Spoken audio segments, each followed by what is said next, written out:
Hi, everybody, and welcome to the latest IGDA Winnipeg Twitch stream. I'm Corey King, IGDA co-chair. Uh, First off the top, apologies for the technical delay.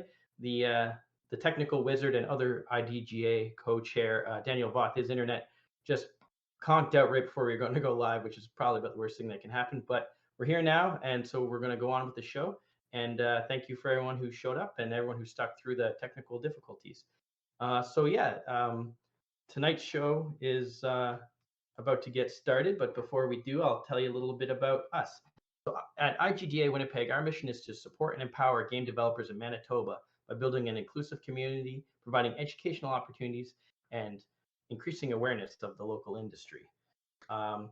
It's pretty much, we hang out a lot on the Peg Jam Discord, and that's the best way to get involved in the community. But if you want to reach out to us specifically, that hashtag at IGDA Winnipeg on any of those platforms will get a hold of us. So before we begin, I just want to talk a little bit about upcoming events. This is sort of an event. It's the section it's in, but essentially behind the scenes, there was a chat on the Discord about the ability to get books to the community. And a list was generated by the community in the Discord of books that would be interesting for the community that should be accessible to everybody. And through the discussions, it was determined that if we do build a book collection, it should go to the Winnipeg Public Library. And so while we're still a little bit, the details will be coming out in the next few days, I'm very excited to announce that IGDA, along with BitSpace, Complex Games, Flipside, and the company that I co-run, Zenfry, have all donated money to the Winnipeg Public Library to purchase against that list of books. The list itself was actually curated by Kyle, the Red River College instructor in the game development program. So essentially, the donations came from one place, and the list was finalized from another. And here's the art that we're going to start posting on Twitter soon as we explain kind of the whole process and that we donated. But I'm just really, really happy to work in a community where we have companies willing to come together to donate money for a good cause. These books are being ordered at present by the library. Once they're available, we'll of course let you know. But I'm just really happy to be involved in the process of increasing knowledge and interest in the game development community in Winnipeg, and of course through providing books. I think Adrian actually, the star of our show tonight, was also a part of the process of determining the best place to put it. So it really was a community-wide initiative, and I decided, leaving it in the chat wasn't, let's actually try to get some books in the library. And so I contacted some of the, city's longest running and finest companies, and we got our donations necessary to donate some books. The other event that's coming up is the London Dare 49. There'll be a link in the chat for where to go if you want to sign up. It starts on Friday, October 1st, and runs through Sunday, where there's the closing ceremonies. There'll be speakers on the opening night and a bunch of activities. Essentially, it's a game jam. It's a hackathon for video games where people gather to plan and design in little groups, creating video games within a very short period of time, in this case, about a weekend. The theme for London Dare is something interesting and community-driven every single time. London Dare is actually a worldwide event, but the Winnipeg faction, as always, when it comes to game jam things, is a very strong community, but the whole world actually votes on the theme. So when the theme comes out, they'll sort of dictate what people will do. And it's honestly, game jams are one of the best ways to get into the industry, to meet people and to just create something. The number one way to become a game developer is to make a game. And by going to a dare like the London Dare, low cost, I don't think it costs anything, and you collaborate with people and you have fun and you make something and you learn something. It's one of the very best ways to get engaged in the community and to make something. So tonight's event, why are we all here? Well, of course, this is our third episode of Recoding the Classics. For those of you who have never seen the show before, essentially we take a classic video game, and the first three episodes have been dedicated to ARKANOID, and Adrian live recodes the game in Unity. It's essentially there to help teach how to, the basics of game development, the basics of programming, as well as, just having that nostalgia for rebuilding something cool, and then eventually putting our own little mix on it. Everything made in this show, and there'll be a link I'll throw into the chat throughout the night, but everything made on the show is actually put up onto Adrian's Git repository for everyone to freely remix and reuse and learn from. So this is another great way to learn how to code and learn, and going back to the classics, the traditional games, to learn how to do it. Now, you might be wondering, if you're new to the show, who's Adrian and where are the first 2 episodes? Well, the first 2 episodes are online on our YouTube. You don't need to necessarily have seen those shows to watch this episode, but if you do want the full story of how to make this game, that's the best place to go. Adrian is actually the CTO of Complex Games. Complex Games is the city's oldest and largest indie game studio, and essentially that makes Adrian the most seasoned game developer in the city. And with that, the studio is actually making something really, really impressive right now that we're finally able to sort of talk about, which is they're making a Warhammer 40K game called Chaos Gate. And so everything you see for that game, Adrian was behind the technical components as the CTO of that company. The cinematic trailers are out, but from what we hear, the gameplay trailer is dropping later this month. The best place, of course, is to follow Chaos Gate or follow Complex Games. But short of that, if you follow us on IGDA, as soon as that trailer drops, trust me, I'm going to be on the feed, making sure everyone has access to it. This is the biggest indie game ever made in the city in terms of scope and scale, and I think everyone should get behind it. But the trailer will be coming, and I hope everyone watches it. So without further ado, that's all for me, and we'll be switching off to Adrian soon, and she'll take the rest of the show and teach you all about coding. Thank you.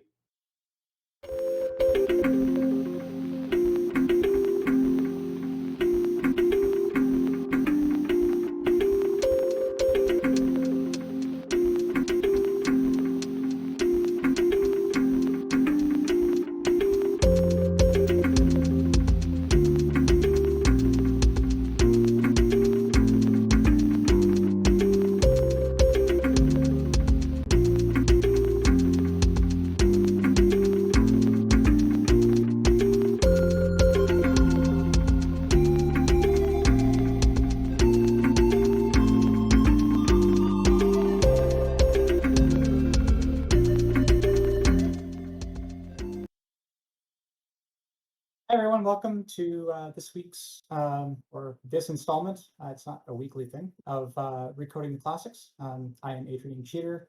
I am your host and programmer, and we are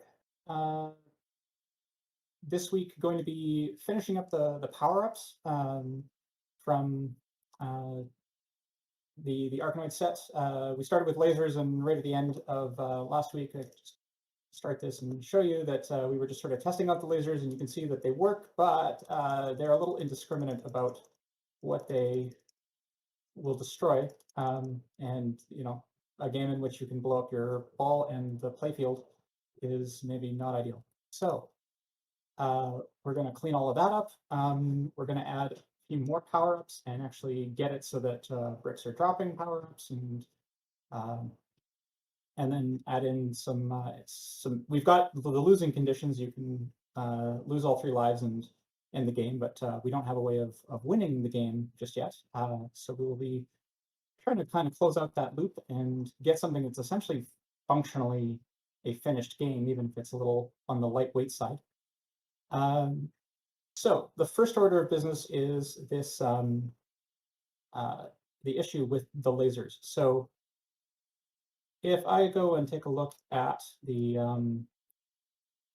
assets here, and I've got this this bolt asset which is being fired by the laser, we can see that it is on the default layer, and so is the ball, and so are the walls, and a whole bunch of other stuff. And so the end result is that these look at the project settings and go to the physics 2D, there's this matrix here of all of the layers that are allowed to interact with each other. So layers are used to control kind of 2 things in Unity simultaneously. One is rendering. You can put things on layers and then set up lights and cameras to only light or render certain layers, which is a really good way of creating, limiting what your point of view is, and sometimes having different cameras render different versions of information. For example, you could have your 3D assets running around, but then actually have them also like have like little circular blips on them that are like low res, just circles, and then those are set to like a mini map layer, and then you have like a top-down isometric mini map camera, and then you've got the ability to actually take the live 3D telemetry around you and turn it into an alternate render of the space. But it's also used for controlling physics interactions. So what we need to do is we've got these default layers. We're not going to assign our objects to these layers, but we're going to create some new layers that will allow us to change the scope of the interactions between objects and modify it so that that's so that things like the ball and the bolts aren't colliding in ways that we don't want them to. So let us go, and we'll start by taking our ball object, and I'm going to add a new layer. This brings up the layer interface, and we are able to set up whatever user layers we want. We've got 32 layers in total that can be used, but some of them are built in and not mutable, and then we've got our own. So I'm going to set up a ball layer and set up a brick layer, and then we'll keep the default for the environment. So let's go back to the ball. We can, now that we've created that layer, we can assign the ball layer. We also want to create a layer for the lasers. So we create a laser layer, and so then I can go to my brick prefab and change it so that it is on the brick layer, and change my bolt so the bolt is on the bolt layer, laser layer, and then we'll go back to the project settings, and you can see the matrix here is expanded as I've created new layers. And I'm actually just going to say, all right, we're going to start by turning off all of the interactions between bricks, balls, and lasers and everything else, and then we'll be a little bit clearer about defining what should and shouldn't interact. So lasers, we want to interact with the default. We don't want them to destroy the walls, but we do want them to collide with them so that they actually stop when they hit them. Lasers should also interact with the brick layer. They should not interact with the laser layer. We don't want the shots to interfere with each other, and we shouldn't be able to shoot the ball. So we can do this, and then that sets up those relationships. The bricks, the only thing that they need to worry about colliding with is the ball and the laser. So we've got those two relationships defined. And then the ball needs to collide with default because that's the walls and the paddle, and the brick, which is defined. So those are the main relationships that we care about. We could go in and turn off these other ones, but since nothing is using them right now, we'll just leave it. So going back and playing the game now, we should see that our lasers, we can't shoot the ball anymore. We can shoot the bricks, and we can still shoot the walls, which isn't a problem because like this, we would want the ball to hit the top end on our, without the sidewall. Now the ball's gone and flown off the side of the play table. So now we just need to make it so that our destruction code doesn't destroy things that we want to not destroy. And that has less to do with the physical interaction and more with the relationship, the commands that we're issuing to destroy stuff. So let us, I've got in our bolt here, we created this, so we set up this system where on trigger enter, so when this object collides with another object, per the relationships between the physics layers, it issues a self-destruct command on itself, and then it issues a destruct other command on the thing that it hit. And most of the time, that is correct. But our destructor, what we can do is we can give ourselves the ability to essentially filter out objects that we don't want to collide with. So the way I'm going to do this is by making use of the tag system. And tags are useful for giving objects, regardless of their layer, kind of a special bit of metadata that you can use to either find them quickly within the game environment without having to search through everything, or perform or not perform certain actions based on how they're tagged. It's basically just a way of saying, this is this is a treasure object, or this is a power up, or something along those lines, right? So we are going to say to serialize field, because we're making this a private field. I by default make things private unless I need to open them up, especially where data is concerned, because we don't generally want to mess with things afterwards, and it's always better to let the class itself change things through code rather than accessing data directly. So getters and setters are fine, but direct data access is usually less than ideal. So this is going to be a list of strings. We'll call this tags to ignore. And in our destruct other, we will go if, basically, if this list of strings contains the tag, or if our object is in the list of tags to ignore, then we want to bail out. Now, we could do this as a for loop and loop through them one by one, but we can also make use of something called link. And link is a really nice way of creating sort of chained objects together that it provides sort of helper functions that take simple, what are referred to as lambda expressions, or basically the ability to kind of like write little inline codes as tests. So what we're really trying to say is we've got this tags to ignore, and if, I guess actually since it's a list and we're just comparing strings anyway, we just use the contains, which is similar. So we will save link for another time, but if tags to ignore contains the tag in question, then we bail out. Otherwise, we go ahead and destroy the object.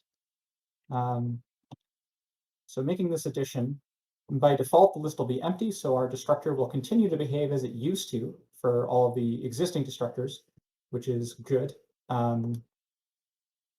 And that's an okay thing to do. Adding new functionality that doesn't change the way things that used to work. That's always safe. It's when you make changes that retroactively cause regressions that you need to be a lot more careful about those changes. So we can go into this list and we can say we are going to ignore the tag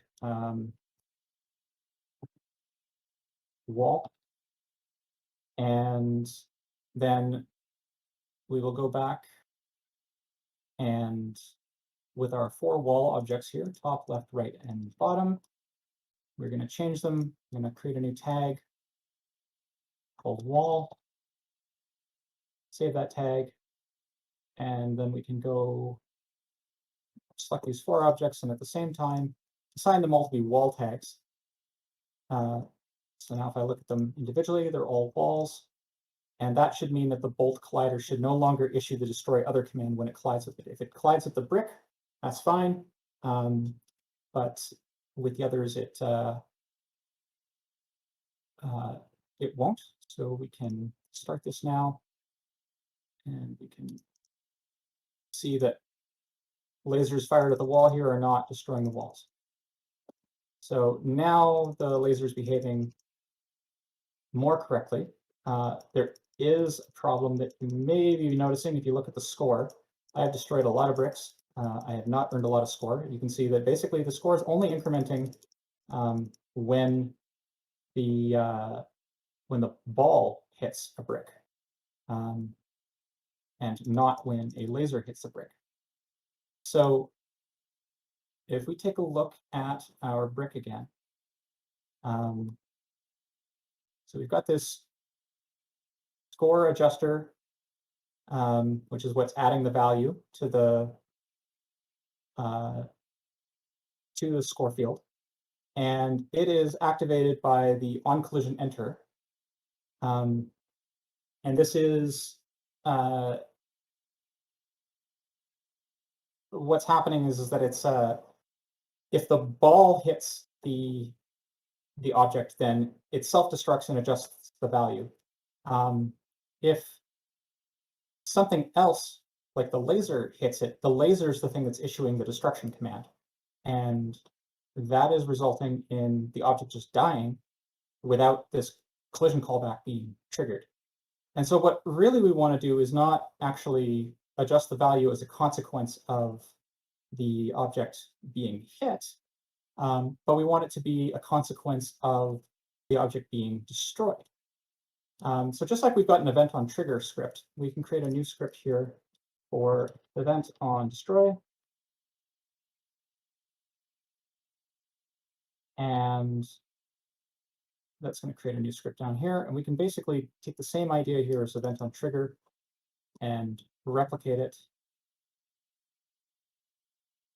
Close. We will look at this one, and then we will open up our event on destroy, and we want to kind of compare the two. So all we're trying to do is we've got this game object event that we created previously that allows us to link a Unity event to a game object specifically. And that's a generally useful event that we can use in other places. So event on destroy will work the same way. We're going to create a on destroy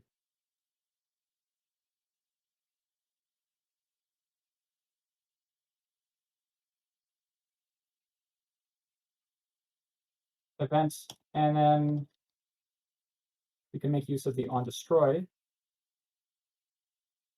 method to then go, okay, if we have anyone listening to the on destroyed, then we can invoke it passing ourselves. And then in a similar fashion to the collision, we can then hook up these events to do what we want them to do. And then we just have to move the scoring command into this handler instead. Now we could just create a single script that is just, all of these callbacks. There could be, if you wanted to, you could have one monolithic, event dispatcher that is for all of the types of events that that Unity objects or mono behaviors can respond to. But then that starts to get a bit kitchen sinky, and you have it's helpful to keep classes small where they are doing kind of a specific thing. So in this case, these are related to 2D collision events, events, collisions, and triggers. We could expand it to 3D maybe, or make those separate classes. This one is for destruction. Maybe it makes sense to talk about destruction and, on a wake or things like that if we want things to talk to each other in that fashion. But we don't need to. It's also fine to just have like scripts for each of these callback functions, or for small groups of them, and then you can decide for yourself where that dividing line is between too many scripts and scripts that do too many things at once. But following that solid principle, sort of a script should only have one reason to change, so that this trigger thing is basically done. We don't have to go back to it and keep adding to it as we need more things. We just write new scripts. So let us go back to here, and our brick object now has this event on destroy, and we can basically just take and add the same thing that we're doing here, trigger the score adjuster,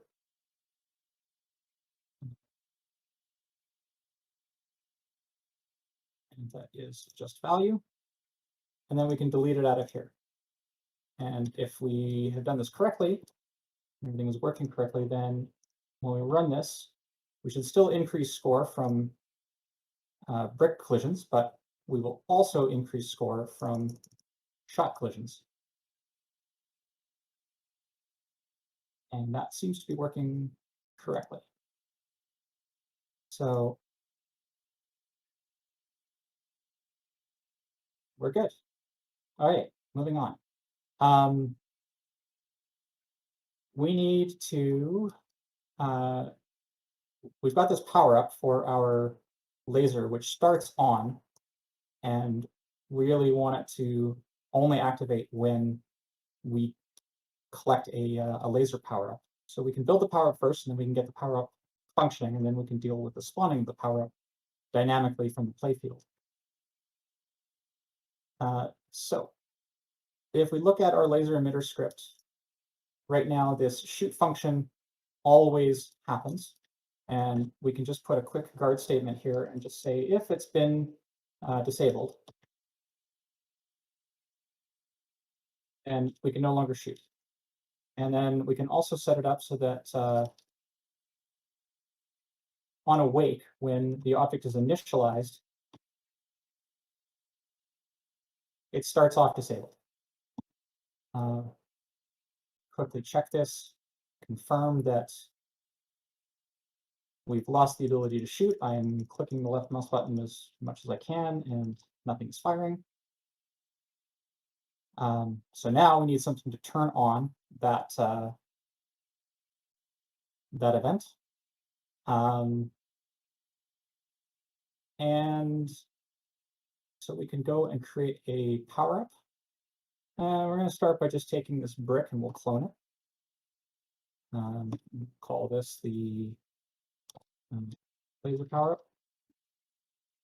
I'll make a few changes to this. We want to make it visually distinct from the standard brick. So I'm going to start by changing the tint of the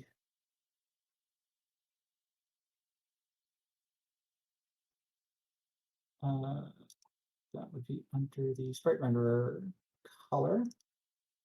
And we'll give it a nice red color because it's the color of the laser beam. And I'm also going to take this opportunity to create a text mesh pro object on it. And we'll give it a big old capital L in black. And we'll shrink this down to kind of fit the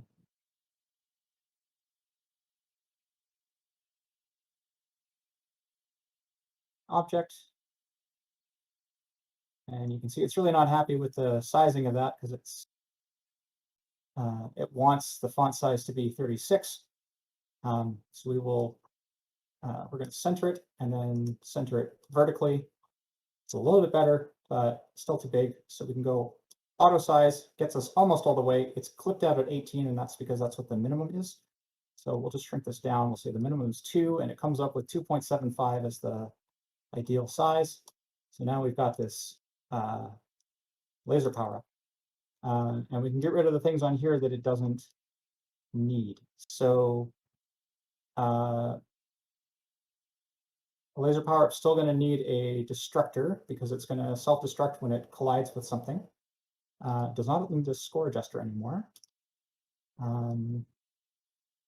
And it does not need an event on destroy. What it does need to do is the object that it talked to, it needs to enable the laser power on it. So since our collision enter will give us the object in question, which is our other object, what we want to essentially do is find a component and enable it. And that would be a generally useful kind of thing to do. So we can turn that into a generic script. So we will go back to our PAL, and we're going to add to that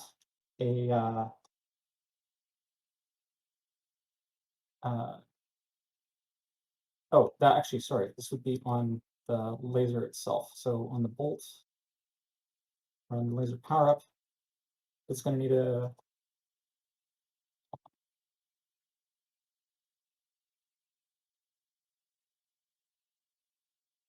component enabler script.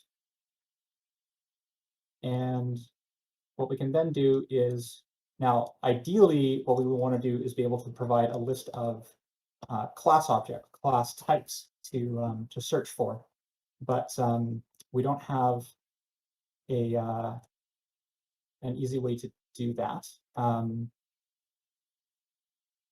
So what we can do instead is call the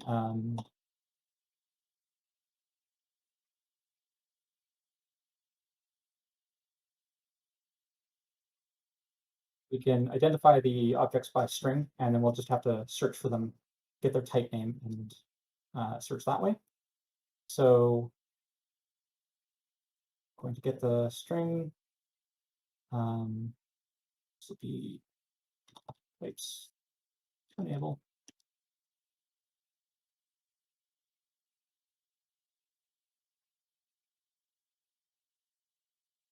And then we are going to need to implement a method that takes a game object.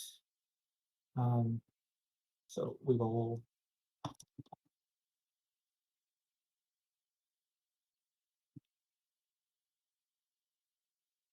and while we're at it, we can set one up for disabling as well.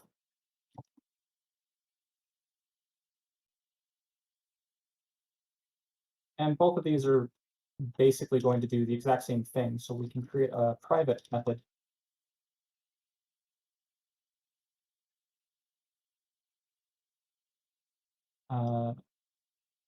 where we can specify the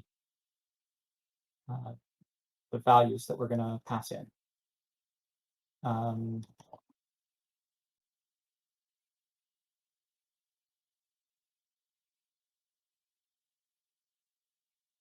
So with our game object, we want to go through our list of types.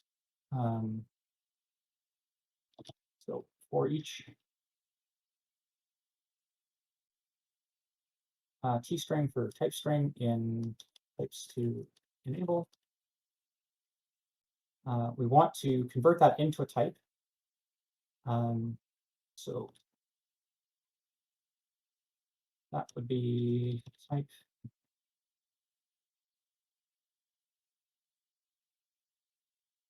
So system.type.getType, or if we just add using system up here, then getType is a static method that belongs to the type system, which will allow us to take one of these string values and convert it, if possible, into a type. If it's not a valid type in our namespace, then we'll just continue. So type is null. Then we're not going to try looking for this type because it won't exist. And then we can go for each var components in our objects. We will call get components in children, and then that way we are going to find all of the components in question. So we pass it the type, and then we're also going to say include inactive, because if we're trying to turn on types that have been disabled, then this is going to be necessary in order to locate them.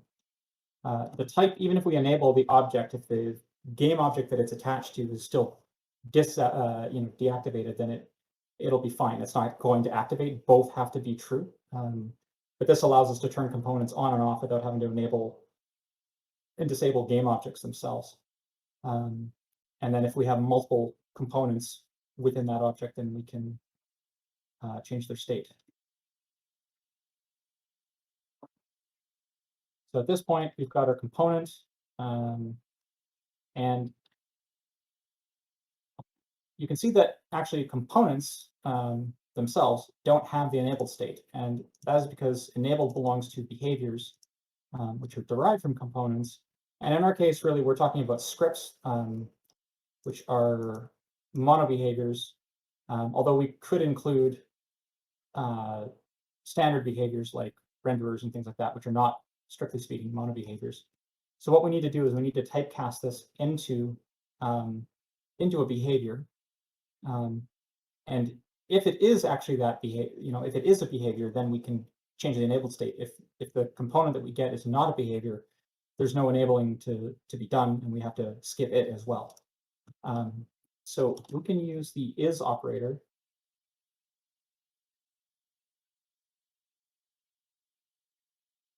to cast the object, and this is a check. This asking if this is a behavior will return true or false. So if it's not a behavior, then it'll not execute this block, and if it is, then it will. But the really cool thing about this command is that we can actually provide a label as an output. So we can go if comp is behavior, B. Then if it's true, then B will be defined inside of this if block, and then we can go b.enabled. You can see that it's the IntelliSense is picking it up as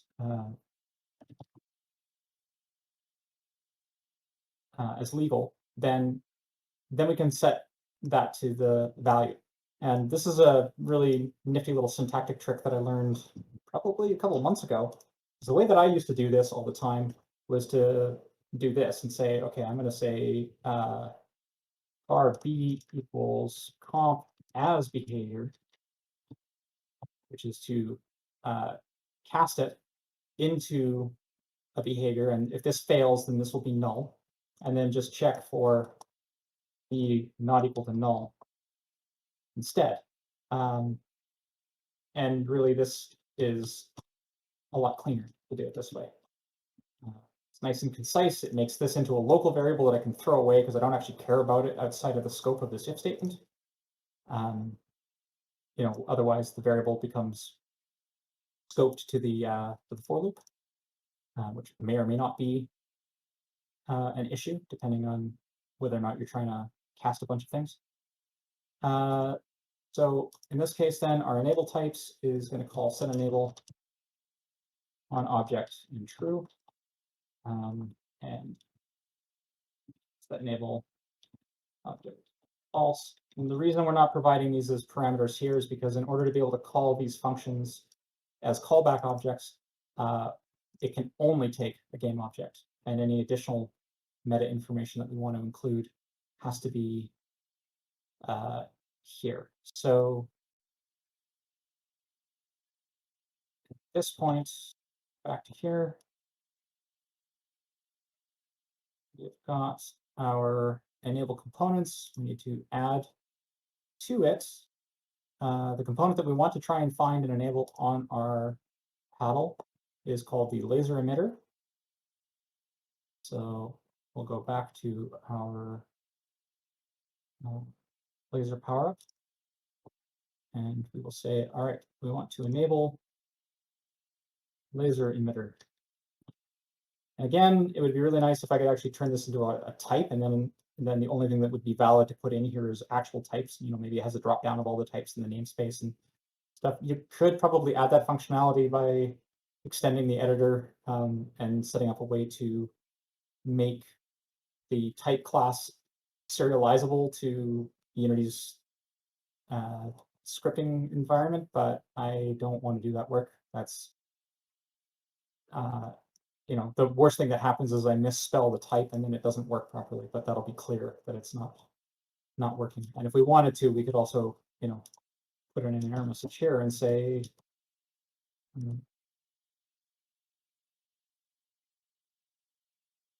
not that it couldn't find the type, but maybe that's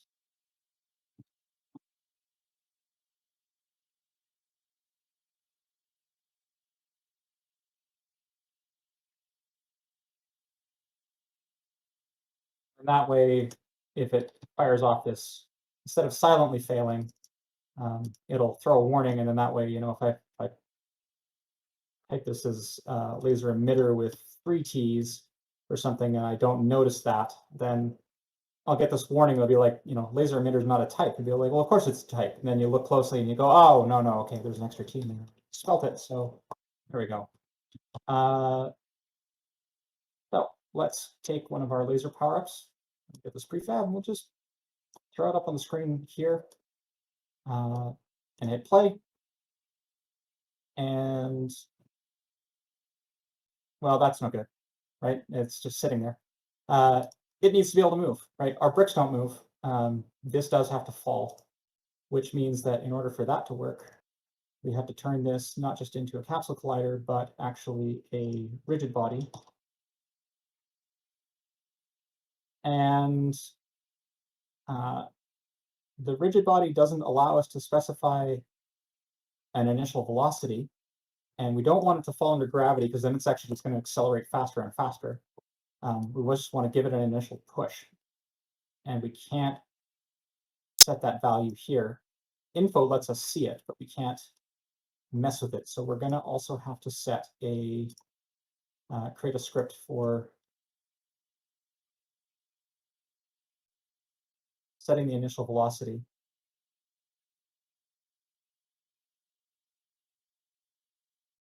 And one of the things we can do is we can make this require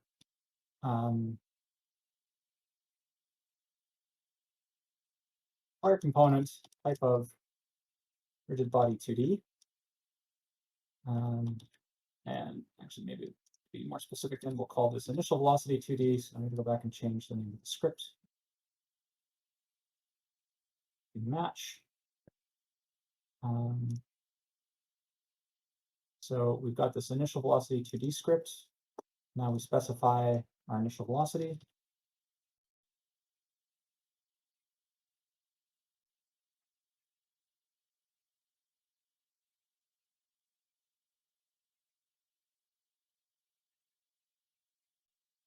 And then on start, we grab our rigid body and we push it. So we can go, since it requires component, we know that there will be a component.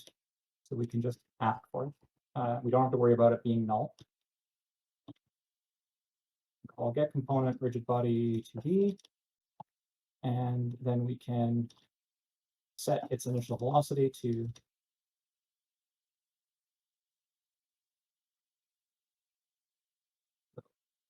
velocity there is it's 2D. ITIAL. Spelling is the bane of my existence. All right, really simple script. Again, just to do one simple thing.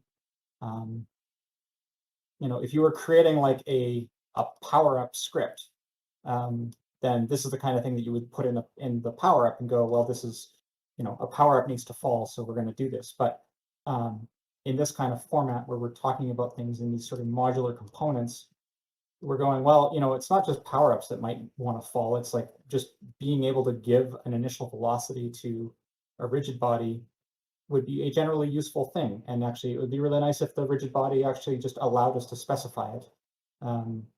But since it doesn't, we got to do this. And then this becomes a useful script on its own. Quick check here, we'll see that if we adjust the Y position downwards, the object is moving where it needs to be. And then in fact, this should actually be zeroed out. Really makes more sense for this prefab to be at its origin. So we'll give it a downward velocity of -2 and see how that 2 units per second. See how that looks. And if we need to tweak it, then we can adjust it. So we go back, we see our power up still in the same spot, which is good. And we start, and then, yeah, okay, so it falls. Of course, it completely misses us. And this is because it's on the brick layer, and the brick layer we defined as only collides with balls. So since our paddle is on default layer, we need something that collides with default. And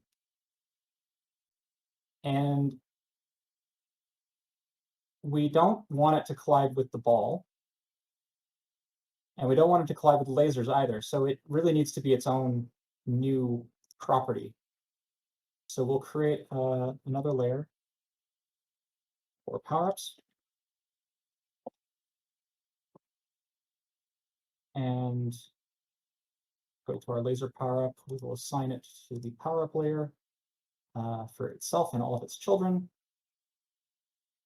And then we'll go to the project settings, and then we're going to say, all right, power-ups collide with default. And they collide. That's it. Just power-ups collide with default. Because when it hits the bottom of the playfield, we want it to self-destruct when it hits the wall, and we want it to trigger when it hits the player. So, or the paddle. So let's try it now. All right, so it's collided with us, and the laser did not activate. So let's go figure out why that happened, or didn't happen. Oh, that would be because in the case of our laser power-up, we didn't actually, we have this enable components object that we created, but we didn't tell it to do, it never got an instruction to activate. So we need to hook up the event here and say, we want to call on the enable components, enable types, and then it's going to pass the object that it collided with to the enable components, which will then go through that list and search it out. So we can, that was easy to debug. Run this, grab the power up. There we go. Lasers turn on. Now, when we die and it resets, we still have our laser because we never turned it off. And this is why that disable components is really helpful. Because if we go back to the game manager, we can see that we have a life lost event that we created earlier that we are currently not making use of. But now we can. We can go to the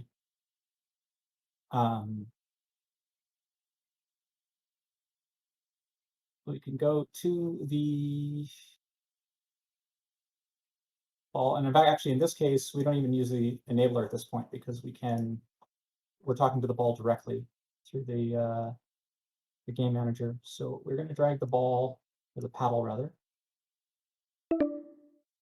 into life lost. And then we can talk to the laser emitter directly, and we can change its enabled status to false.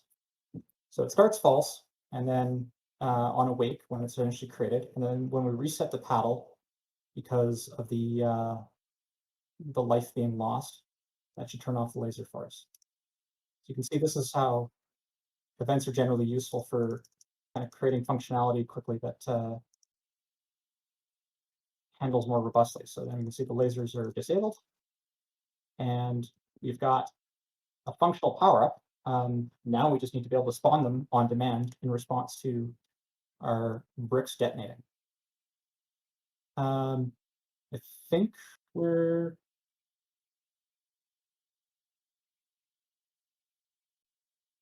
so we'll take a 5-minute break and continue at 8 and pick up after the break with the creation of the power-up generator.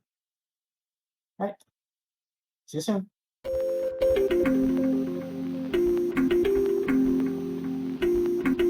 Searching for the contains, but Link has a really great whole bunch of like helper extension functions that are designed to work with iterable objects. So in this case, what this allows us to do is we can say max weight becomes equal to entries.sum, and then the sum method takes an entry and then spits out some kind of decimal value or not. And so what will happen is the system func means this is a thing that takes an entry and returns a decimal, and then sum is going to increment all of those results. on its own and then spit that out as the result. So then that allows us to say, and this is where we write the lambda expression. We can say x pointing to weight, and what this is doing is it's saying for all of the entries, for each entry object, use x dot weight as the value returned. So it's basically going to sum all of the x dot weights together and return that sum as the value. If we were to do this, you can see this is a really nice, easy way to write this. If we were going to do this the non-link way, then it would look something like this, where it would say, okay, max weight equals 0, and then for each bar E in entries, max weight plus equals E dot weight. And instead of writing, 5 lines of code, we can turn it into one nice, easy to read sentence. Once you get used to link and lambda expressions, this is really clear and less likely to get messed up, because it's, if you cut and paste this, you're cutting and pasting the one line and it's everything. Whereas, you had a pre-loop initializer and, may have needed curly braces depending on the complexity of things. So yeah, just generally really helpful way of doing things. So then when we spawn something, we're going to need to have the weight that we're working from. So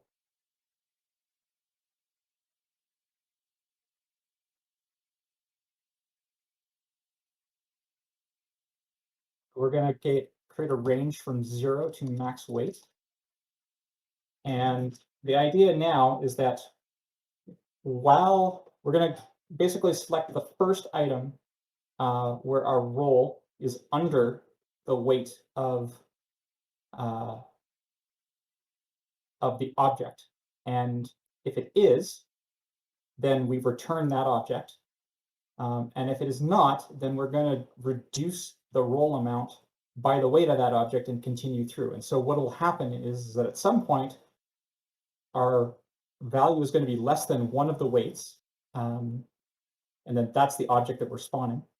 Or we don't hit a match and nothing happens.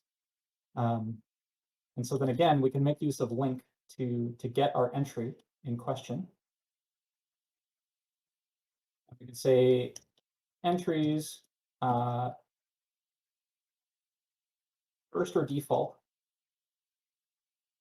And then so for each entry, we're looking for the first entry where role is this is a little bit, we're going to do something a little messy here.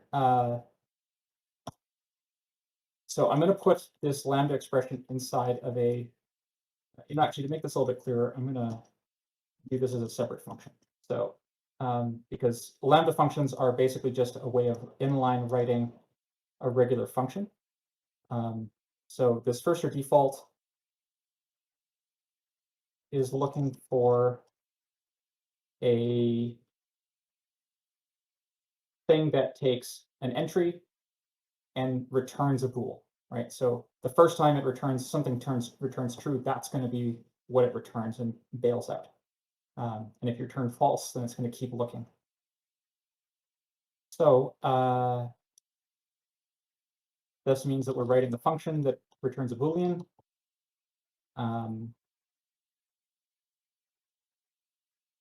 And right, sorry, this won't work because in order for this to work, then I have to make the role a private variable. So yeah, this will look a little weird, but it makes it is not actually an abuse of lambda functions, and it's a way of kind of simplifying this. So there's sort of 2 steps that we need to do.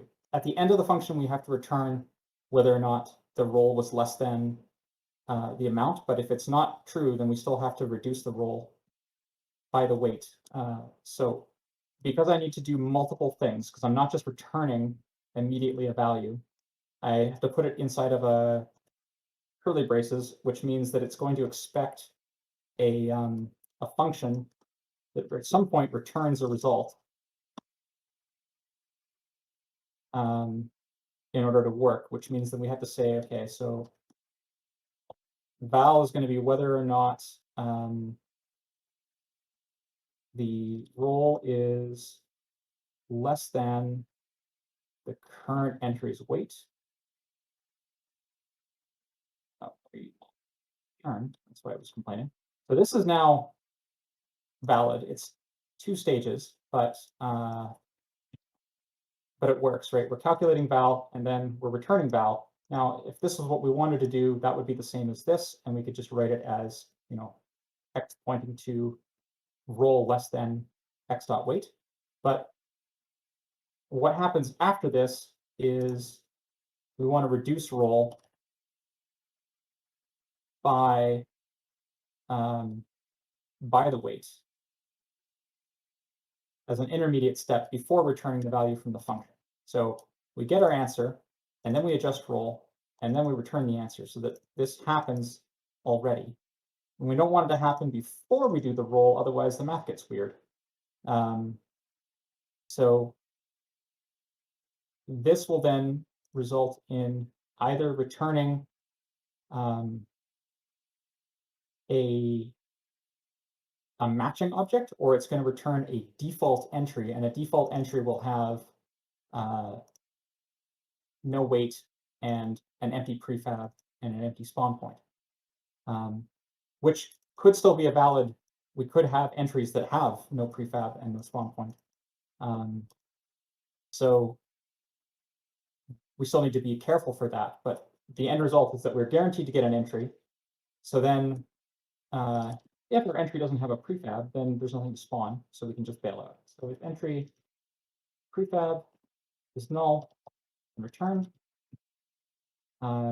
otherwise we can continue, at which point that means we're going to have a new game object that we create, and that's going to be based off of the prefab. So we instantiate a prefab as our game object, and then if we have a transform,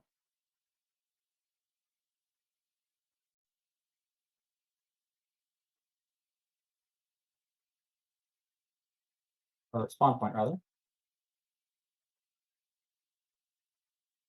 then we will set the game object's position to that spawn point.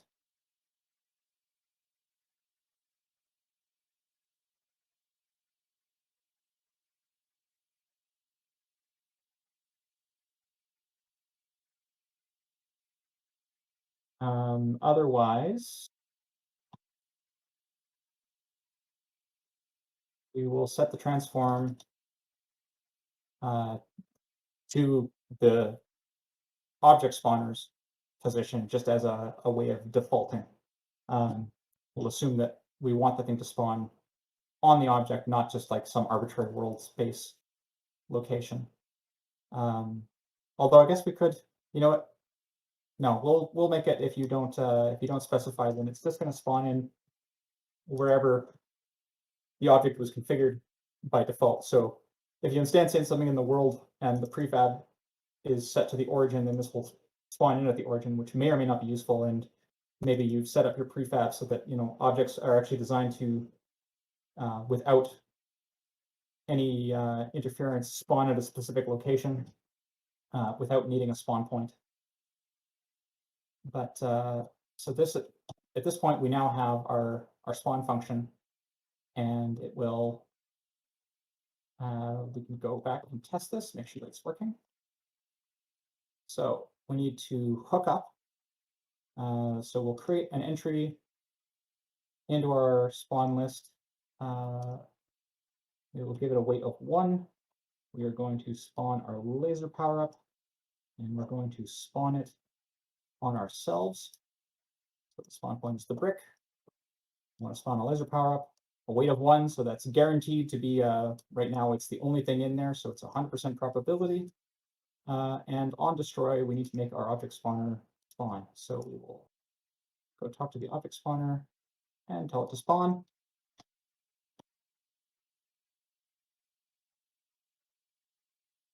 So this should mean that every brick we hit spawns a laser power up. So lasers, so many lasers. Whoa, that's fun. So there's a couple of minus 146 lives. So there's a bug, clearly. There's two bugs going on here. One is when we restart the game, every brick that was on the playing field is spawning in as a power-up. And when if a power-up hits the, so it's a little less clear here. Well, and it even happened here, right? Now we've got all of these laser power-ups. They're not actually part of the main game field, so it's a little bizarre what's going on there. I know what's going on, and I'll explain in a second, but it was a bit of a puzzle when it first happened. So here, I'm gonna hit that laser power up, and then I'm gonna let it. So you can see when the power up hit the playfield at the bottom here, I lost a life, and the ball reset. And so what's happening is we have got our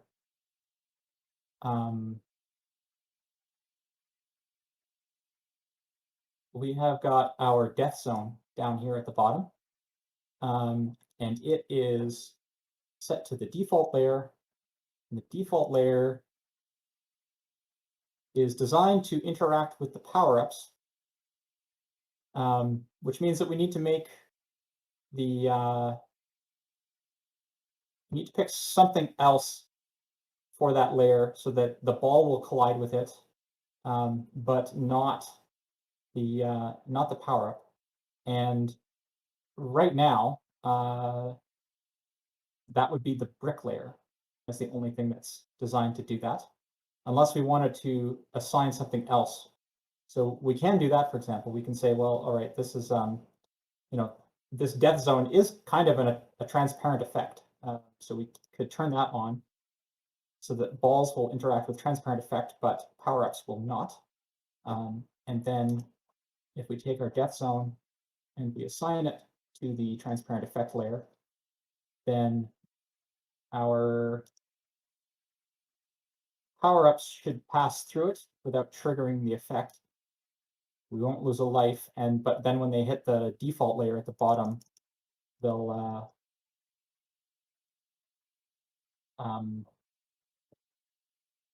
self-destruct because they hit the default layer. So let's take care of this bizarre spawning issue, and then we'll also set it up so that like not every brick is a power-up. So why is this happening? If we look at our brick object, we've got this event on destroy, right? Event on destroy, and it calls these functions. So clearly what's happening is this object is getting destroyed and causing the spawner to trigger. On destroy doesn't just happen when the object is destroyed because we called destroy on it. It also, objects get destroyed when scenes get cleaned up and when scenes get loaded, and also when we're shutting down the game. So objects can get cleaned up, like an object can get destroyed for a variety of different reasons. And what we want to do is we want to, in this case, differentiate between destruction that happened because we asked it to be destroyed versus destruction that happened because of the normal life cycle of objects in Unity.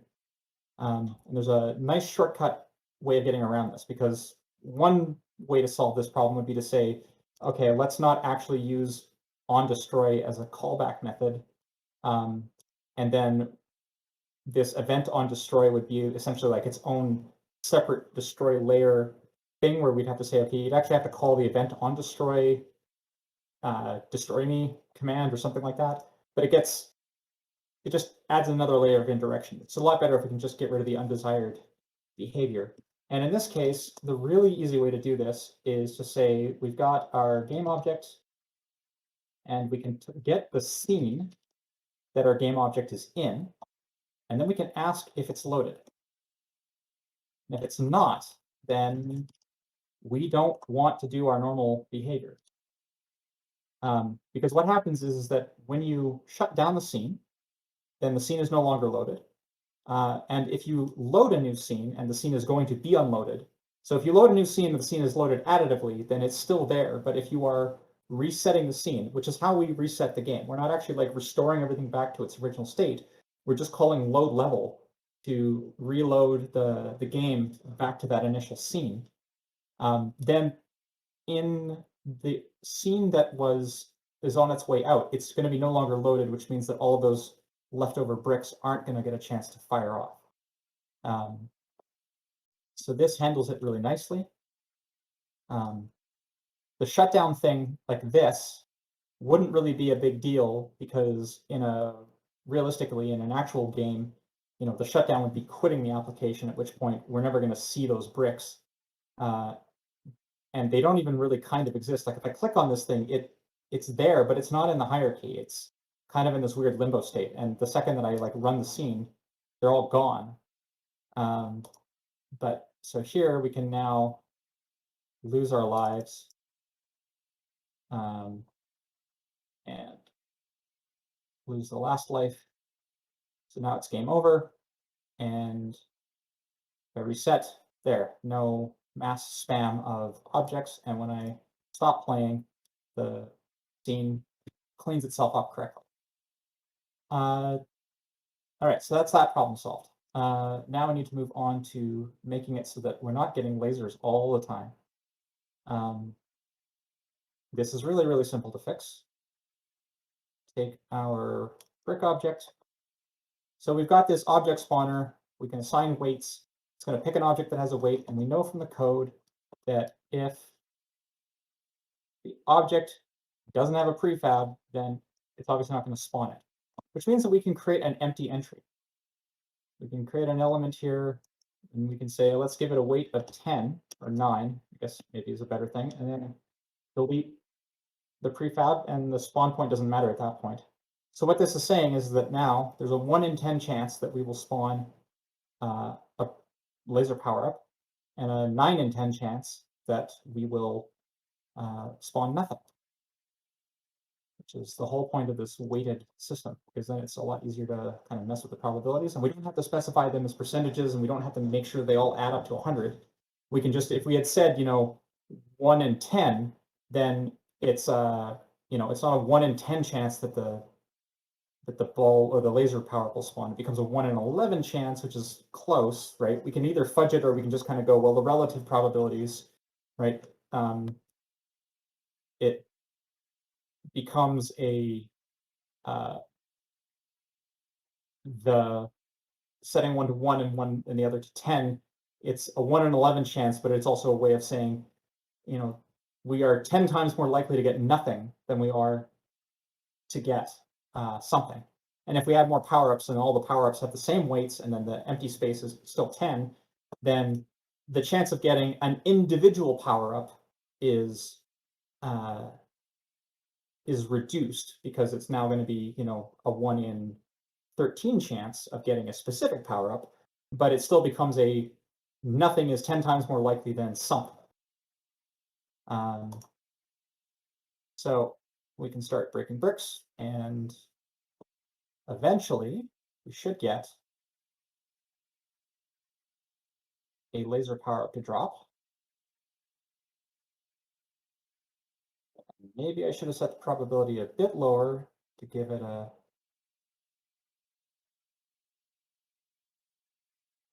Unless I've somehow made a mistake in... All right, let's double check that really quick. Let's go back and change probability on the brick to be a 1 in 1 chance. So then it should either be sometimes we get our laser and sometimes we don't.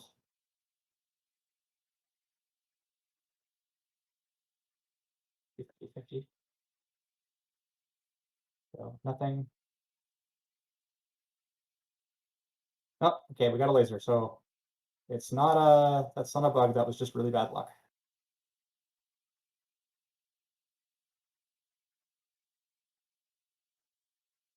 Yeah, so this is the way that things seems to be working we can gently tweak this up just to be a little bit more likely. We'll go, all right, 1 in 5 chance of getting a laser.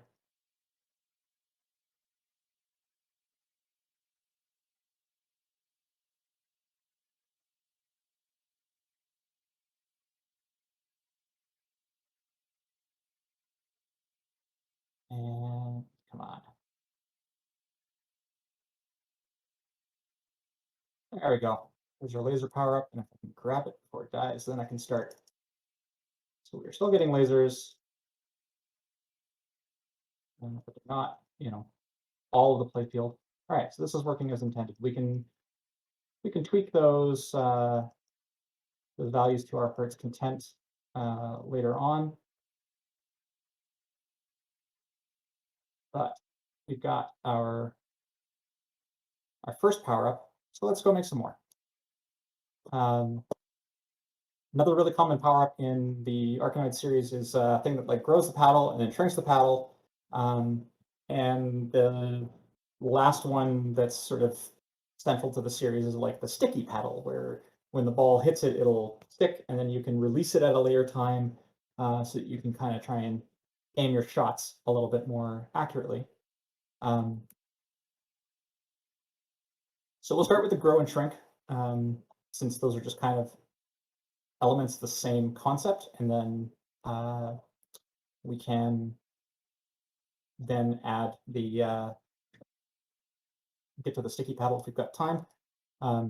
Also with the laser, it's a lot easier to clear the playing field now, so maybe it makes sense to do the like let's check for end of game and make sure that when the field is clear, then we get a you win screen and can reset the game again at this point. But we could also use that to load a different level and continue on.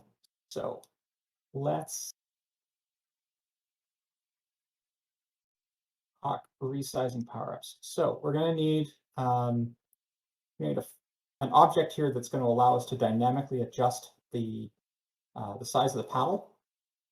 And we would be doing that by just messing with the X scale. Now, there is a problem here. You can see right out of the gate, just the minute I try to change the size of the paddle, it's affecting the ball. And that's not wanted. The reason that is because the ball is attached to the paddle. And we originally wrote code such that the ball remembers where it was relative to the paddle when it started. So that when we reset the ball, we can reset it back to that relative point. What this really means is that the paddle itself, as a laser emitter and whatnot, makes sense, but the track mouse and ball launcher are not really, they don't really belong to the paddle. They belong to a thing that both the paddle and the ball should be stuck to initially, where we don't mess with the scale of that, and then we can mess with the scale of the paddle independently. So then messing with the scale of the paddle will mess with the relative locations of the left and right spawn points for the lasers, which we do want, but we don't want the ball to change size. So we need to make a few quick changes here and then get everything working so that we can proceed. So I'm going to create a paddle root, and I'm going to make the paddle child of that, and then I'm going to make the ball also a child of that. So the paddle itself is independent, and now if we change the scale, we can mess with the X scale without changing the size of the ball.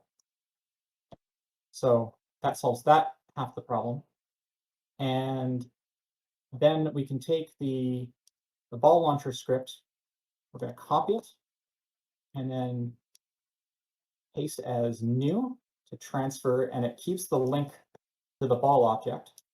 And then similarly, the track mouse, we can copy the component and paste it. And then what's happening in that case is that when the ball and the paddle are actually stuck to the paddle root, then they will move together, tracking but when the ball has been separated from the paddle, which is what happens when it fires it unparents the ball. then the ball will continue to move independently. So at this point, we can get rid of track mouse and ball launcher from the paddle itself. And this quick sort of reorganization of that hierarchy elegantly solves this problem where we still have the mouse tracking independently, but we've got the paddle root. And funny thing here, actually, this is, so the thing we do actually want to do, though, is you can notice, you might have noticed that prior to this point, the paddle stuck to the mouse cursor, and now it's offset. And that's because the invisible paddle is sticking to the mouse cursor, but the paddle itself is offset. So you can see here, we've got this position value. We should zero out the X and the Y. And then we should move the paddle root down so that it's back where we want it to be. So let's do it this way. You need to, the easiest way to do this where it doesn't get messed up is we will put the ball back on the paddle for a second. We'll then zero out the transform, take the paddle root, move it back down to where we want it to be so that it's centered. And we can even, let's just make these nice round numbers. We can set this to -4, we can set this to 0 as a starting point. Now it looks all elegant. The ball is still relative, so now that we've readjusted everything, we can drag that back over here, and everything is in its desired position. The left and right spawn points relative to the paddle are still good. So if we run this now, the paddle sticks to the mouse cursor like it was before, and everything's back the way we wanted it. So now to resize. So the paddle is going to need a resizer.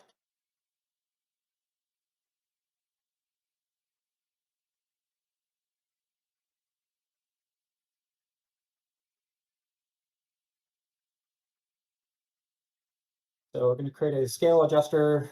This is not quite as generic a component as you might like, because we want the normal size, grown, and shrunk to all be sort of independent. We don't want to create 3 different scripts because then we have to manage, okay, turning one on turns the others off, and so on and so forth. So this is we're going to have 3 possible values.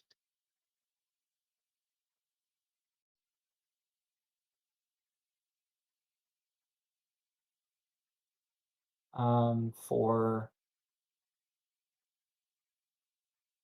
ground scale,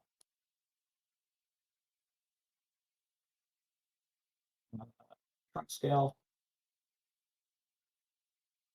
and normal scale,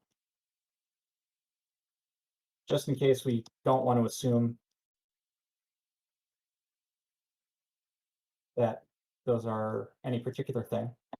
And we can go create functions for doing adjusting that.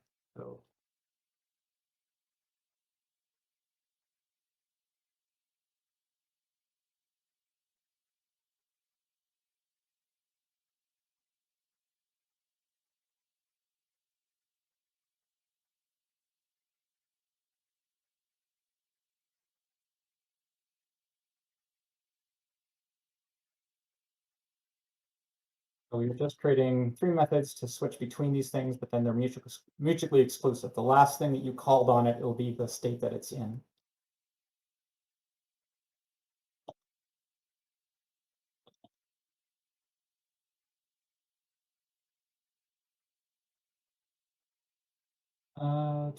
Normal scale.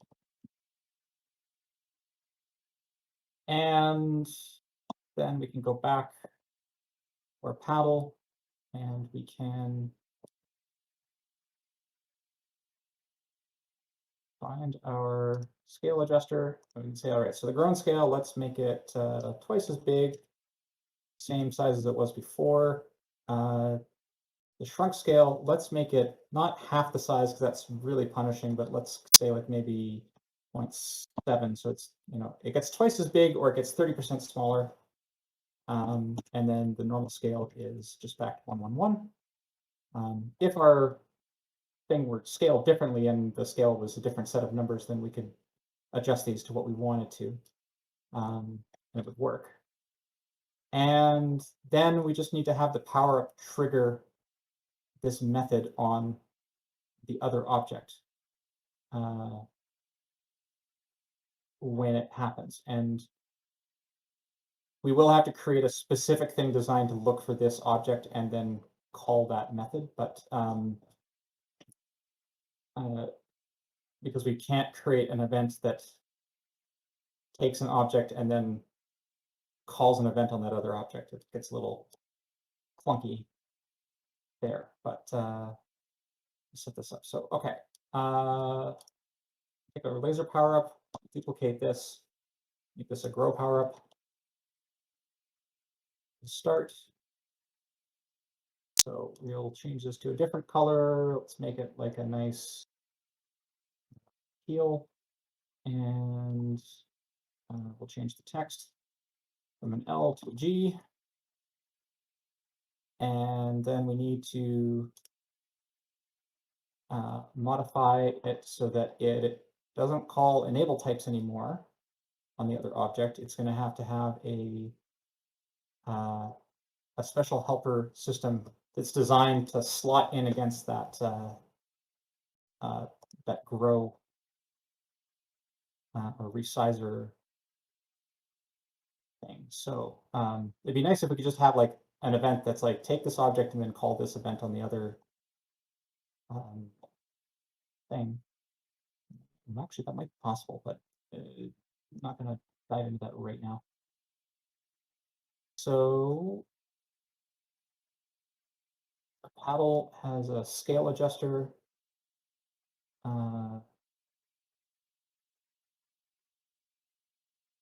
We'll go to our grow power up.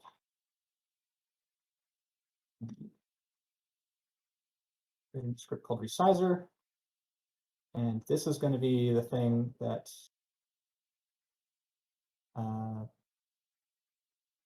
allows us to call essentially these functions on another object.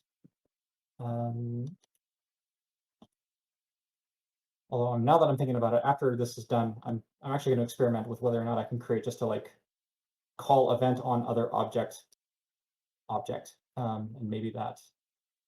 Oh no, that doesn't work because you'd actually have to hard link. Yeah, it gets. You have to know the thing you're talking to. And in this case, it's like a late binding. We're trying to call a method on a thing that we don't know what it's going to be until it happens. So we have to work around it this way.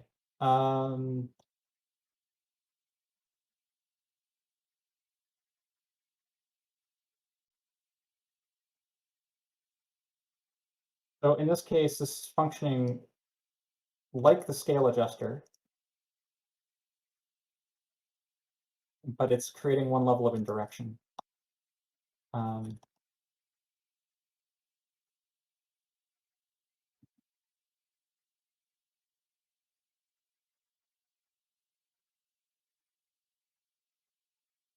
And in each case, what we're going to do is we're going to attempt to get the scale adjuster from the object, and if we have it, then we're going to call the corresponding function. So this would be a late binding or a dynamic search for that function. And to do this in a more generic fashion in this context, we'd have to start using things like reflection, and it gets really messy very quickly. So this is an okay way to deal with this. So we need the object, get component. We are looking for the scale adjuster. And if we get it, then we can call grow on it. And if we don't, that's what this little question mark means, is if this get component returns null, then it will safely just not do this part of it without throwing a null exception. And so then we can say, in this case, it's shrink. And in this case, it is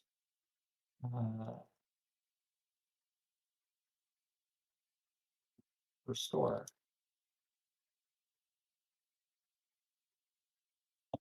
So then we put the resizer on here, and that means that on collision enter, we can say, hey, resizer, we want to call grow dynamically on the object that we hit. So that will in turn call the grow method on the paddle. So now we can take a grow power up and we can drop it on the field. And since it was basically derived from the laser power up, the initial velocity stuff is all there. Everything else should be fine. We can actually get rid of. Oops, I deleted the wrong thing. Okay, this actually needs to be calling the destructor destruct because we want to. Oh, and then it's, of course, okay. Apply all because I want to change that to the thing, to the prefab, so it affects everything. Yeah, we want to self-destruct and we want to grow the object. We don't actually need this enable components anymore either. So that's not what this power-up does. So we can apply that to the prefab, get rid of that. And bam, whoops, whoa. Did I double the? That was not what I was expecting.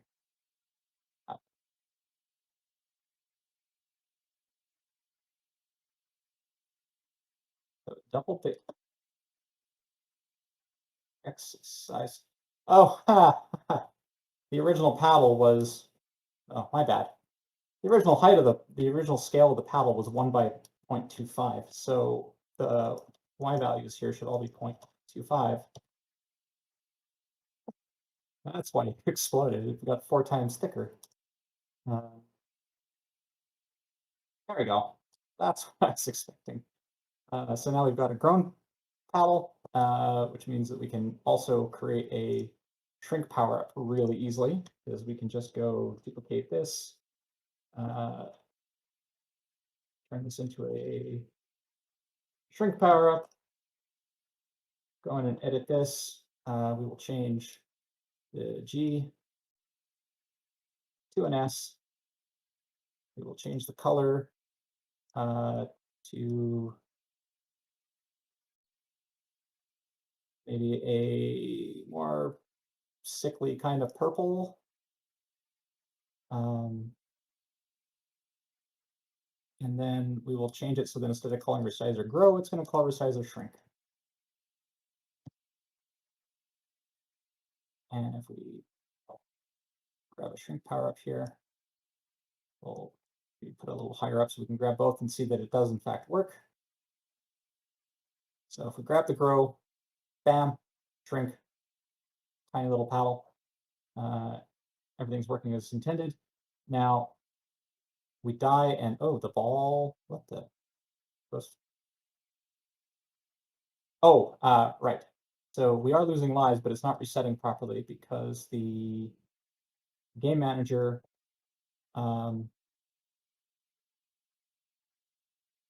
is supposed to.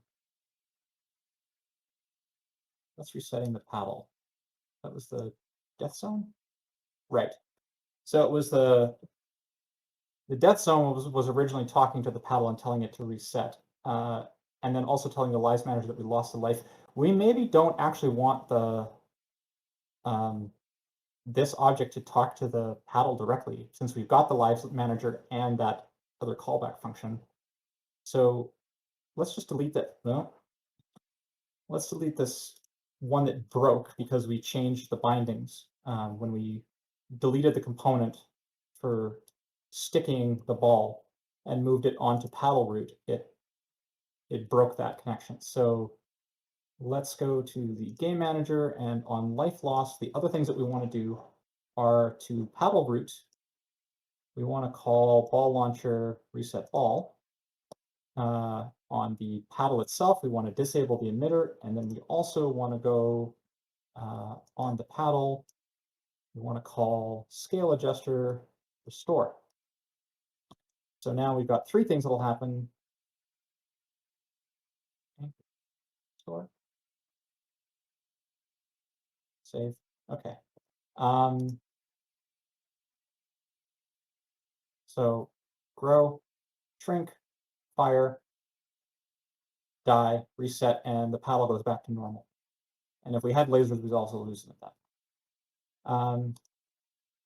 So with these power-ups working, now we just have to add them to our brick. So we can add 2 more entries, and we can give the grow and the shrink the same probability as the laser power-up to start with. And if we want to tweak those relative probabilities, then we can mess with them. But so we'll see grow power-up on the brick. That's us.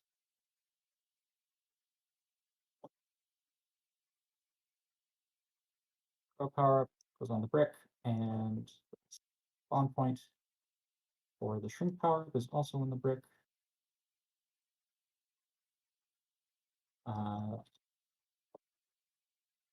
Launch it again, and now we've got a variety of different power-ups that will randomly spawn. So we get a growth one right out of the gate, and grabbing a second grow one doesn't grow us again because it's just an absolute size change. We're going to get lasers. So now we've got lasers and growth, so the lasers spread out. But if I grab a shrink here, then the lasers get closer together, and that's all working as intended. And so far, so good. So let us finish out the game with the detecting the win condition, and then I'll take questions. And I think that's where we'll wrap it up for this installment. So the victory condition essentially is that we have cleared the field, which means that we need to keep track of all the bricks that get spawned, and then we need to keep track of when all the bricks get destroyed. So we've got our field generator, and it has an onCreated method that allows the score manager to connect the brick to it so that it can notify us. So we can do a similar thing with under the game manager. We can create a field manager.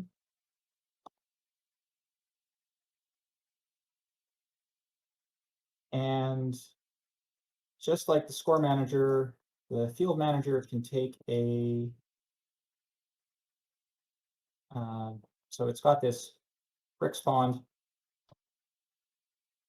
We can have the field manager do a similar thing, except in this case, we don't care about setting up the score adjuster and attaching the manager. What we want to do is we just want to keep track of all the bricks that were spawned in. So we're going to have a private hash set of game objects.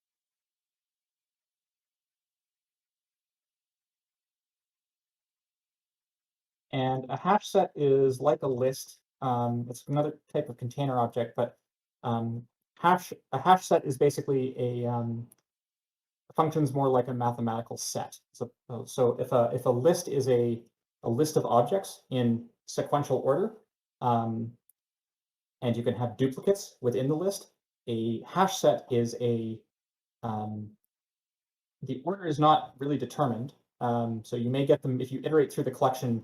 It's not necessarily going to be that you get them back in the order that you added them, but it also makes it really easy to check whether or not an object has been added efficiently. So different types of operations like adding and removing and checking if something exists and getting the X item of the collection, different styles of these generic collections have different properties in terms of what they're efficient at doing. So a list is efficient when it comes to adding a new object at the beginning or the end, relatively. Sometimes it has to resize. If it runs out of space, then that becomes an order n operation, as it has to allocate more memory and then copy everything over, but it's an amortized cost, which means that it's not, you're not paying for it every time you add. It just sometimes it'll be more expensive than usual, but it's otherwise essentially an order one operation. It's just instantaneous. It takes fixed constant time.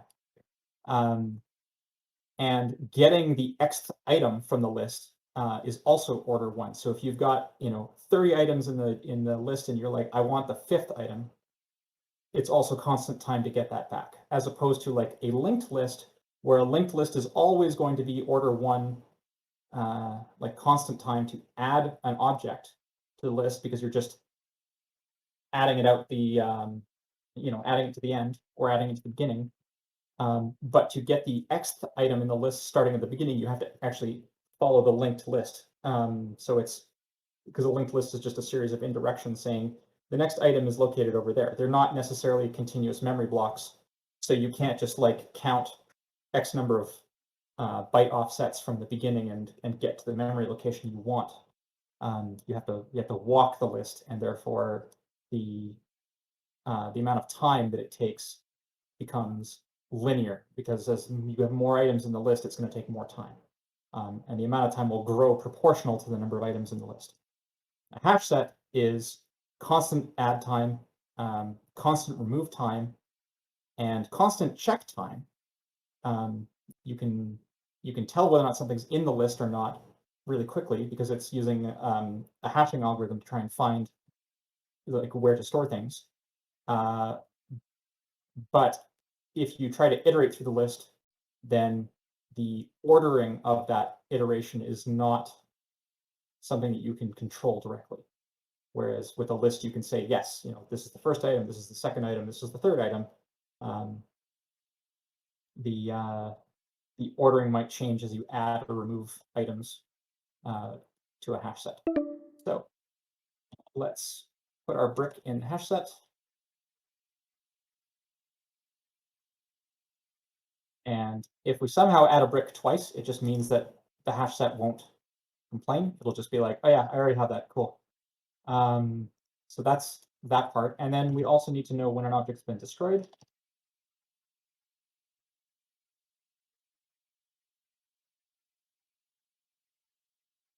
And then that becomes where we say,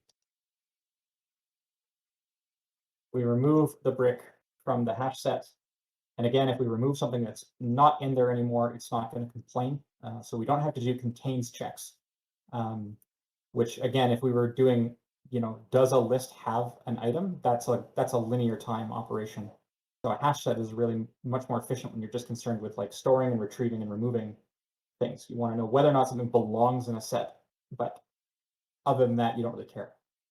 So then after we've removed a brick, then we can check to see if the brick list is empty.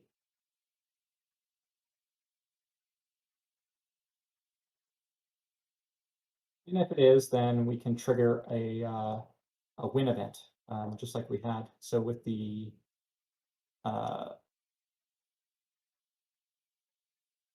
lives manager, we had a event for game over.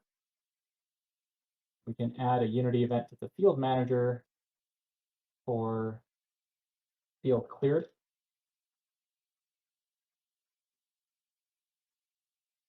And so then if we hit 0 bricks as a result of a destruction, not just anytime we have 0 bricks, then we can go field cleared, invoke. We have to add using Unity engine events so it knows what a Unity event is. And that is our field manager. So the field generator now needs to talk to the field manager, call it a brick was spawned, and then the brick itself and also talk to the field manager. So on destroyed, after it's adjusted the value and spawned the new object, it can then go and talk to the game managers.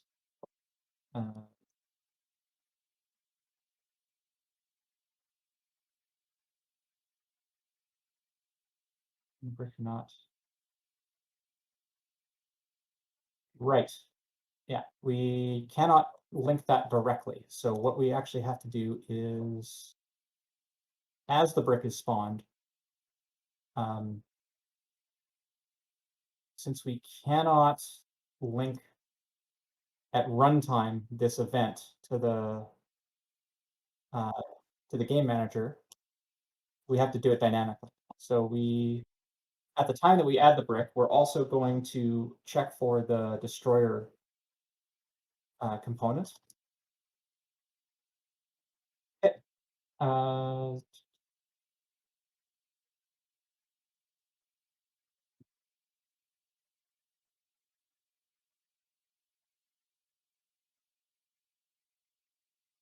We can grab the event on destroy, and if we have it, then we can add, we can take so our event on destroy, I had made this private originally. As an event object, it's okay to make this public because we're not going to be messing with it in terms of like reassigning it and stuff. So we're going to make this public now so that we can gain access to the event.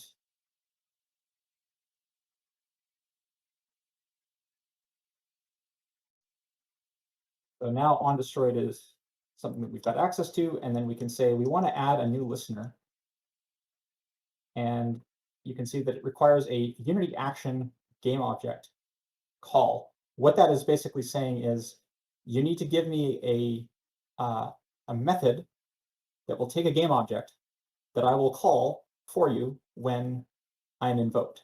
So brick destroyed is the thing that we're doing. So we're going to say we want to add listener brick destroyed.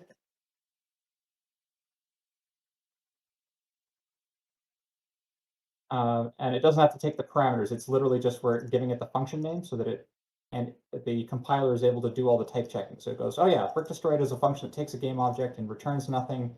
So it meets the criteria for the delegate of this Unity action game object. Good, you're allowed to do this. Just like the inspector won't let us link up things that don't make sense. This add listener method won't let us link up things in code that don't make sense. This is the value of static typing in or strongly typed languages. So as the brick is spawned, it adds a destroy callback so that the field manager also gets notified when the brick is destroyed. So then we're going to take our game over screen. We're going to duplicate that really quickly. We'll turn it into a win screen.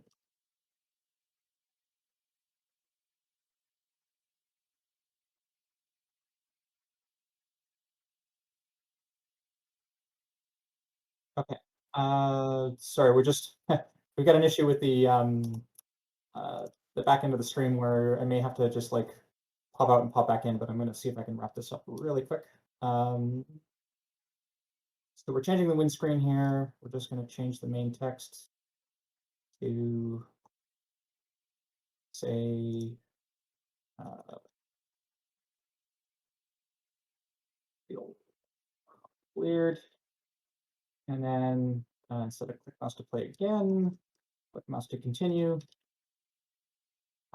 It will just reset the level by default, but what we could have this do is advance to the next level. And then we'll turn off this field like we did before. And so in our game manager, when it's game over, we're telling it to turn on the game object for the game over screen.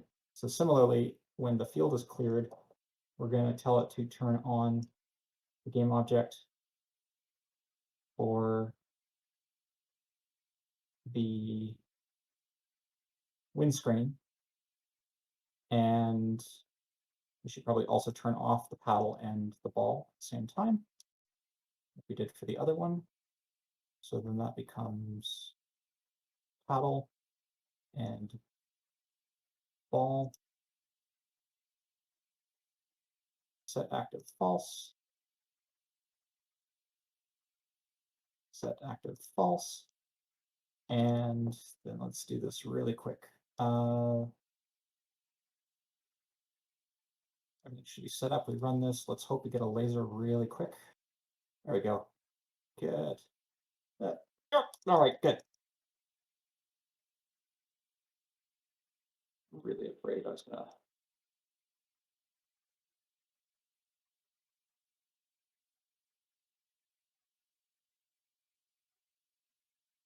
Challenges when you're shrinking everything all the time. Not to lose the ball. And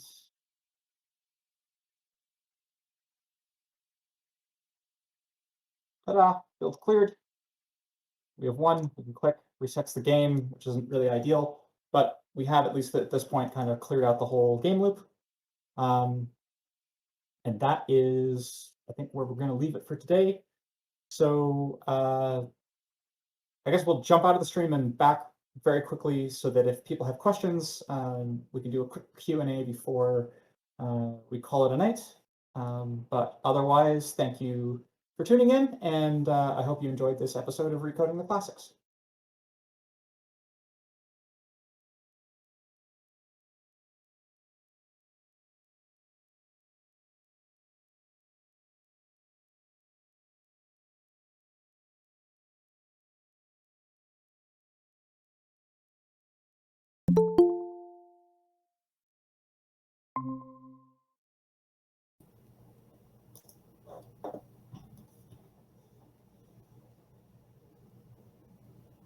All right, so we'll open it up to questions.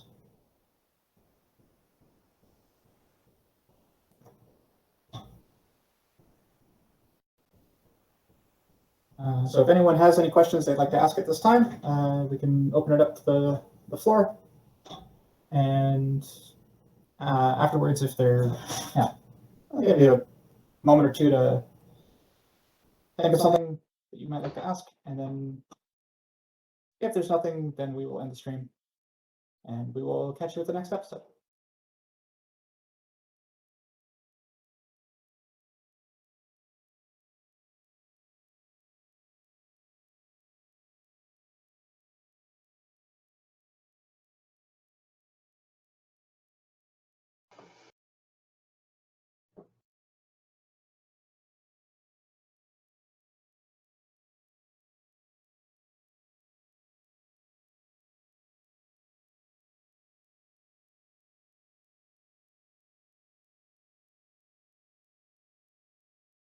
So it does not look like we've got any questions this episode, but thank you all for tuning in. If you would like to reach out after, between episodes or at any time, I can be found on Twitter as It's Addy. That's ITSADDIS. Or Instagram as WPG Factoid. I very much enjoy mentoring and answering questions. And then as you can see in the chat, we have a link to the GitHub. The code will be up momentarily. Once done the stream, I'll just add to the repo. It'll be available and you'll be able to access the episode 3 checkpoint. I very much enjoy mentoring and answering questions. And then as you can see in the chat, we have a link to the GitHub. The code will be up momentarily. Once done the stream, I'll just add to the repo. It'll be available and you'll be able to access the episode 3 checkpoint. So thanks again for tuning in, and we hope to see you again next time on episode 4 of Recoding the Classics. Good night.